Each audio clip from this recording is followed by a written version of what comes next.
Pollyanna, Chapter 8, Pollyanna Pays a Visit. It was not long before life at the Harrington homestead settled into something like order, though not exactly the order that Miss Polly had first prescribed. Pollyanna sewed, practiced, read aloud, and studied cooking in the kitchen, it is true, but she did not give to any of these things quite so much time as had first been planned. She had more time also to just live, as she expressed it, for almost all of every afternoon from 2 until 6 o'clock was hers to do with as she liked, provided she did not like to do certain things already prohibited by Aunt Polly. It is a question, perhaps, whether all this leisure time was given to the child as a relief to Pollyanna from work, or as a relief to Aunt Polly from Pollyanna. Certainly, as those first July days passed, Miss Polly found occasion many times to ejaculate, "What an extraordinary child!" And certainly the reading and sewing lessons found her at their conclusion each day somewhat dazed and wholly exhausted. Nancy in the kitchen fared better. She was not dazed nor exhausted. Wednesdays and Saturdays came to be, indeed, red letter days to her. There were no children in the immediate neighborhood of the Harrington homestead for Pollyanna to play with. The house itself was on the outskirts of the village, and although there were other houses not far away, they did not chance to contain any boys or girls near Pollyanna's age. This, however, did not seem to disturb Pollyanna in the least. "Oh, no, I don't mind it at all," she explained to Nancy. "I'm happy just to walk around and see the streets and the houses and watch the people. I just love people, don't you, Nancy?" "Well, I can't say I do, all of them," retorted Nancy tersely. Almost every pleasant afternoon found Pollyanna begging for an errand to run so that she might be off for a walk in one direction or another. And it was on these walks that frequently she met the man. To herself, Pollyanna always called him the man, no matter if she met a dozen other men the same day. The man often wore a long black coat and a high silk hat, two things that the just men never wore. His face was clean-shaven and rather pale, and his hair, showing below his hat, was somewhat gray. He walked erect and rather rapidly, and he was always alone, which made Pollyanna vaguely sorry for him. Perhaps it was because of this that she one day spoke to him. "How do you do, sir? Isn't this a nice day?" she called cheerfully as she approached him. The man threw a hurried glance about him, then stopped uncertainly. "Did you speak to me?" he asked in a sharp voice. "Yes, sir," beamed Pollyanna. "I say it's a nice day, isn't it?" "Oh, hump," he grunted and strode on again. Pollyanna laughed. He was such a funny man, she thought. The next day she saw him again. "'Tisn't quite so nice as yesterday, but it's pretty nice," she called out cheerfully. "Oh, hump," grunted the man as before, and once again Pollyanna laughed happily. When for the third time Pollyanna accosted him in much the same manner, the man stopped abruptly. "See here, child, who are you, and why are you speaking to me every day?" "I'm Pollyanna Whittier, and I thought you looked lonesome. I'm so glad you stopped. Now we're introduced, only I don't know your name yet." "Well, of all of the..." The man did not finish his sentence, but strode on faster than ever. Pollyanna looked after him with a disappointed droop to her usual smiling lips. Maybe he didn't understand, but that was only half an introduction. "I don't know his name yet," she murmured as she proceeded on her way. Pollyanna was carrying calf's foot jelly to Mrs. Snow today. Miss Polly Harrington always sent something to Mrs. Snow once a week. She said she thought that it was her duty, inasmuch as Mrs. Snow was poor, sick, and a member of her church.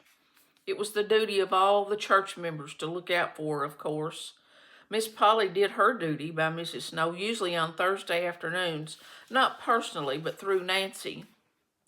Today, Pollyanna had begged the privilege, and Nancy had promptly given it to her in accordance with Miss Polly's orders. "And it's glad that I am to get rid of it," Nancy had declared in private afterwards to Pollyanna. "Though it's a shame to be tuckering the job off on you, you poor lamb, so it is. But I'd love to do it, Nancy." "Well, you won't after you've done it once," predicted Nancy sourly. "Why not?" "Because nobody does. If folks weren't sorry for her, they wouldn't so go near her from morning till night. She's that cantankerous. All is, I pity her daughter that has to take care of her." "But why, Nancy?" Nancy shrugged her shoulders.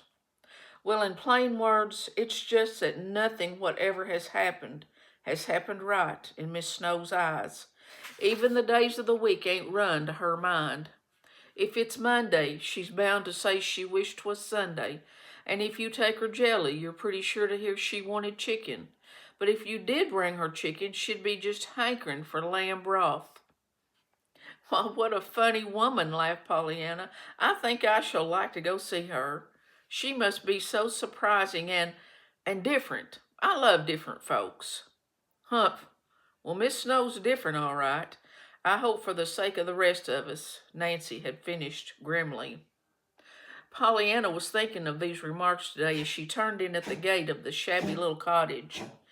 Her eyes were quite sparkling indeed at the prospect of meeting this different Mrs. Snow. A pale-faced, tired-looking young girl answered her knock at the door. "How do you do?" began Pollyanna politely. "I'm from Miss Polly Harrington, and I'd like to see Mrs. Snow, please." "Well, if you would, you're the first one that ever liked to see her," muttered the girl under her breath. But Pollyanna did not hear this. The girl had turned and was leading the way through the door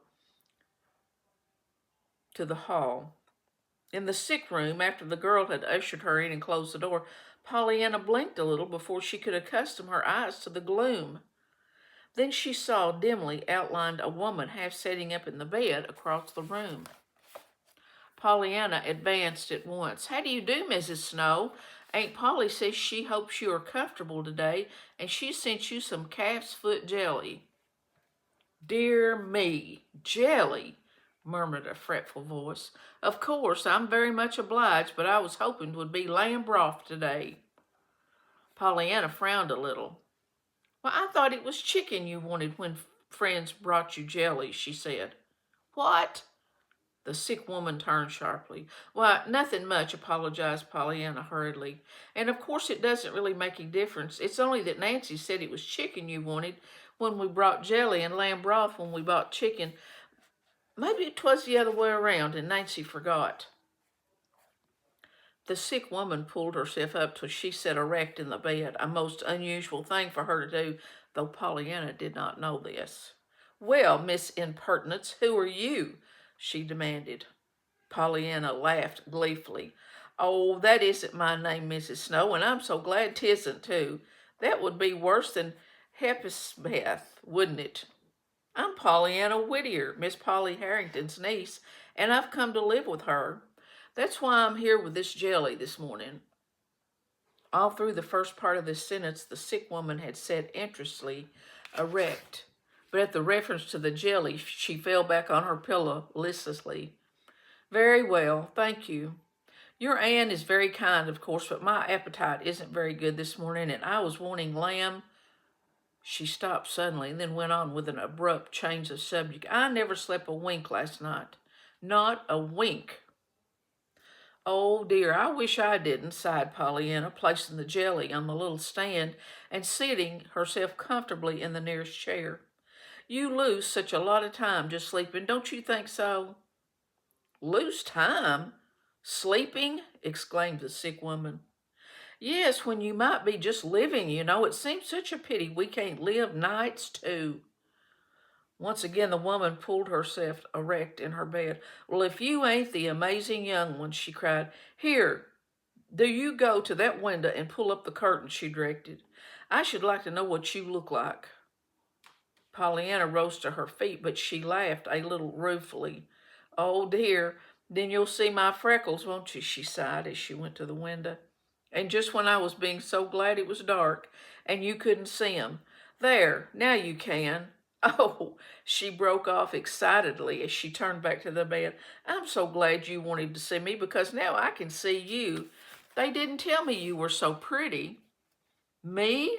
Pretty?" scoffed the woman bitterly. "Why, yes, didn't you know it?" cried Pollyanna. "Well, no, I didn't," retorted Mrs. Snow dryly. Mrs. Snow had lived 40 years, and for 15 of those years she had been too busy wishing things were different to find much time to enjoy things as they were. "Oh, but your eyes are so big and dark, and your hair's all dark too, and curly," cooed Pollyanna. "I love black curls. That's one of the things I'm going to have when I get to heaven, and you've got 2 little red spots in your cheeks. Well, Mrs. Snow, you are pretty. I should think you'd know it when you looked at yourself in the glass." "The glass?" snapped the sick woman, falling back on her pillow. "Yes, well, I haven't done much prinking before the mirror these days, and you wouldn't if you were flat on your back as I am." "Why, no, of course not," agreed Pollyanna sympathetically. "But wait, just let me show you," she exclaimed, skipping over to the bureau and picking up a small hand glass. On the way back to the bed, she stopped, eyeing the sick woman with a critical glance. "I reckon maybe if you don't mind, I'd like to fix your hair just a little before I let you see it," she proposed. "May I fix your hair, please?" "Why, I suppose so if you want to," permitted Mrs. Snow grudgingly. "But 'twon't stay, you know." "Oh, thank you. I love to fix people's hair," exulted Pollyanna, carefully laying down the hand glass and reaching for a comb. "I shan't do much today, of course. I'm in such a hurry for you to see how pretty you are, but someday I'm going to take it all down and have a perfectly lovely time with it," she cried, touching with soft fingers the waving hair above the sick woman's forehead. For 5 minutes, Pollyanna worked swiftly, deftly, combing a refractory curl into fluffiness, perking up a drooping ruffle at the neck, or shaking a pillow into plumpness so that the head might have a better pose. Meanwhile, the sick woman, frowning and openly scoffing at the whole procedure, was, in spite of herself, beginning to tingle with a feeling perilously near to excitement. "There," panted Pollyanna, hastily plucking a pink from a vase nearby and tucking it into the dark hair where it would give the best effect. "Now I reckon we're ready to be looked at," and she held out the mirror in triumph. "Huh," grunted the sick woman, eyeing her reflection severely. "I like pink cheeks better than pink ones. But then it'll fade anyhow before night, so what's the difference?" "But I should think you'd be glad they did fade," laughed Pollyanna, "'cause then you can have the fun of getting some more. I just love your hair fluffed out like that," she finished with a satisfied gaze. "Don't you?" Maybe. Still, 'twon't last with me tossing back and forth on the pillow as I do." "Of course not, and I'm glad too," nodded Pollyanna cheerfully, "because then I can fix it again. Anyhow, I should think you'd be glad it's black. Black shows up so much nicer on a pillow than yellow hair like mine does." "Maybe, but I never did set much store by black hair. Shows gray too soon," retorted Mrs. Snow. She spoke fretfully, but she still held the mirror before her face. "Oh, I love black hair. I should be so glad if I only had it," sighed Pollyanna. Mrs. Snow dropped the mirror and turned irritably. "Well, you wouldn't. Not if you were me. You wouldn't be glad for black hair, nor anything else if you had to lie here all day as I do." Pollyanna bent her brows in a thoughtful frown. "Why, 'twould be kind of hard to do it then, wouldn't it?" she mused aloud. "Do what?" "Be glad about things." "Be glad about things when you're sick in bed all your days? Well, I should say it would," retorted Mrs. Snow. "If you don't think so, just tell me something to be glad about, that's all." To Mrs. Snow's unbounded amazement, Pollyanna sprang to her feet and clapped her hands. Oh, good. That'll be a hard one, won't it? I've got to go now, but I'll think and think all the way home, and maybe the next time I come, I can tell it to you. Goodbye. I've had a lovely time. Goodbye, she called again as she tripped through the doorway. Well, I never. Now, what does she mean by that? Ejaculated Mrs. Snow, staring after her visitor. By and by, she turned her head and picked up the mirror, eyeing her reflection critically. That little thing has got a knack with hair, and no mistake, she muttered under her breath. I declare I didn't know it could look so pretty, but then what's the use, she sighed, dropping the little glass into the bedclothes and rolling her head on the pillow fretfully. A little later, when Millie, Mrs. Snow's daughter, came in, the mirror still lay among the bedclothes, though it had been carefully hidden from sight. Why, Mother, the curtain is up, cried Millie, dividing her amazed stare between the window and the pink in her mother's hair. Well, what if it is? Snapped the sick woman. I needn't stay in the dark all my life. If I am sick, need I?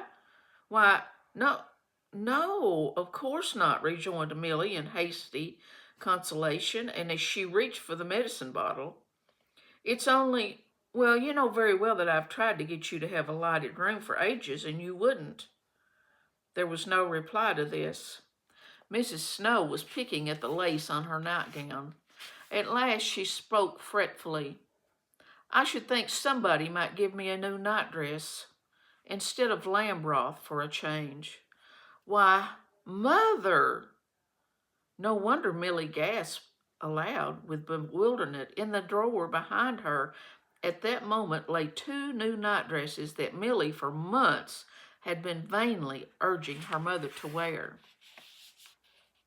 Chapter 9, Which Tells of the Man. It rained the next time Pollyanna saw the man. She greeted him, however, with a bright smile. It isn't so nice today, is it? She called blissfully. I'm glad it doesn't rain always anyway. The man did not even grunt this time nor turn his head. Pollyanna decided, of course, that he did not hear. The next time, therefore, which happened to be the following day, she spoke up louder. She thought it particularly necessary to do this anyway, for the man was striding along, his hands behind his back and his eyes on the ground, which seemed to Pollyanna preposterous in the face of the glorious sunshine and the freshly washed morning air. Pollyanna, as a special treat, was on a morning errand today. How do you do? She chirped. I'm so glad it isn't yesterday, aren't you? The man stopped abruptly. There was an angry scowl on his face. See here, little girl, we might as well settle this thing right now once for all, he began testily. I've got something besides the weather to think of. I don't know whether the sun shines or not. Pollyanna beamed joyously. No, sir, I thought you didn't. That's why I told you. Yes, well, what? He broke off sharply in sudden understanding of her words. I say that's why I told you, so you would notice it, you know, that the sun shines and all that. I know you'd be glad it did if you only stopped to think of it, and you didn't look a bit as if you were thinking of it. Well, of all the, ejaculated the man with an oddly impotent gesture. He started forward again, but after the second step he turned back, still frowning. See here, why don't you find someone your own age to talk to? I'd like to, sir, but there aren't any around here, Nancy says. Still, I don't mind so very much. I like old folks just as well, maybe better sometimes, being used to the ladies' aid so. Humph, the ladies' aid indeed. Is that what you took me for? The man's lips were threatening to smile, but the scowl above them was still trying to hold them grimly stern. Pollyanna laughed gleefully. Oh, no, sir, you don't look a mite like a ladies' aider. Not but that you're just as good, of course. Maybe better, she added in hurried politeness. You see, I'm sure you're much nicer than you look. The man made a queer noise in his throat. Well, of all the... he ejaculated again as he turned and strode on as before. The next time Pollyanna met the man, his eyes were gazing straight into hers with a quizzical directness that made his face look really pleasant, Pollyanna thought. Good afternoon, he greeted her a little stiffly. Perhaps I'd better say right away that I know the sun is shining today. But you don't have to tell me, nodded Pollyanna brightly. I knew you knew it just as soon as I saw you. Oh, you did you? Yes, sir. I saw it in your eyes, and in your smile. Humph, grunted the man as he passed on. The man always spoke to Pollyanna after this, and frequently he spoke first, though usually he had little but good afternoon. Even that, however, was a great surprise to Nancy, who chanced to be with Pollyanna one day when the greeting was given. Sakes alive, Miss Pollyanna, she gasped. Did that man speak to you? Why, yes, he always does. Now, smiled Pollyanna. He always does? Goodness, do you know who he is? Demanded Nancy. Pollyanna frowned and shook her head. I reckon he forgot to tell me one day. You see, I did my part of the introducing, but he didn't. Nancy's eyes widened. But he never speaks to anybody, child. He hasn't for years. I guess except when he just has to for the business and all that. He's John Pendleton. He lives all by himself in the big house on Pendleton Hill. He won't even have anyone round to cook for him, and he comes down to the hotel for his meals 3 times a day. I know Sally Miner, who waits on him, and she says he hardly opens his head enough to tell what he wants to eat. She has to guess it's more than half the time, only it'll be something cheap. She knows that without no telling. Pollyanna nodded sympathetically. I know. You have to look for cheap things when you're poor. Father and I took meals out a lot. We had beans and fish balls most generally. We used to say how glad we were we liked beans. That is, we said it especially when we were looking at the roast turkey place. That was 60 cents. Does Mr. Pendleton like beans? Like 'em? What if he does? Or don't? Why, Miss Pollyanna, he ain't poor. He's got loads of money. John Pendleton has, from his father. There ain't nobody in town as rich as he is. He could eat dollar bills if he wanted to and not know it. Pollyanna giggled, as if anybody could eat dollar bills and not know it. Nancy, when they come to try to chew 'em. Oh, I mean, he's rich enough to do it, shrugged Nancy. He ain't spending his money, that's all. He's a-saving it.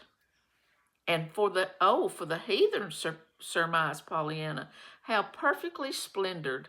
That's denying yourself and taking up your cross. I know, Father told me. Nancy's lips parted abruptly, as if there were angry words all ready to come, but her eyes, resting on Pollyanna's jubilantly trustful face, saw something that prevented the words being spoken. Hump, she vouchsafed. Then, showing her old-time interest, she went on. But say it is queer he's speaking to you honestly, Miss Pollyanna. He doesn't speak to no one, and he lives all alone in a great big lovely house, all full of jest grand things, they'd say. Some say he's crazy, and some just cross, and some says he's got a skeleton in his closet. Oh, Nancy, shuddered Pollyanna, how can he keep such a dreadful thing? I should think he'd throw it away. Nancy chuckled. That Pollyanna had taken the skeleton literally instead of figuratively. She knew very well, but perversely she refrained from correcting the mistake. And everybody says he's mysterious, she went on. Some years he just travels week in and week out, and it's always in heathen countries, Egypt and Asia and the desert of Sahara, you know. Oh, a missionary, nodded Pollyanna. Nancy laughed oddly. Well, I didn't say that, Miss Pollyanna. When he comes back, he writes books. Queer, odd books. They say about some gimcrack he's found in them heathen countries. But he don't never seem to want to spend no money here. Leastways, not for just living. Of course not, if he's saving it for the heathen, declared Pollyanna. But he is a funny man, and he's different too, just like Mrs. Snow, only he's a different. Well, I guess he is. Rather, chuckled Nancy. I'm gladder'n ever now, anyhow, that he speaks to me, sighed Pollyanna contently. End of chapter 9.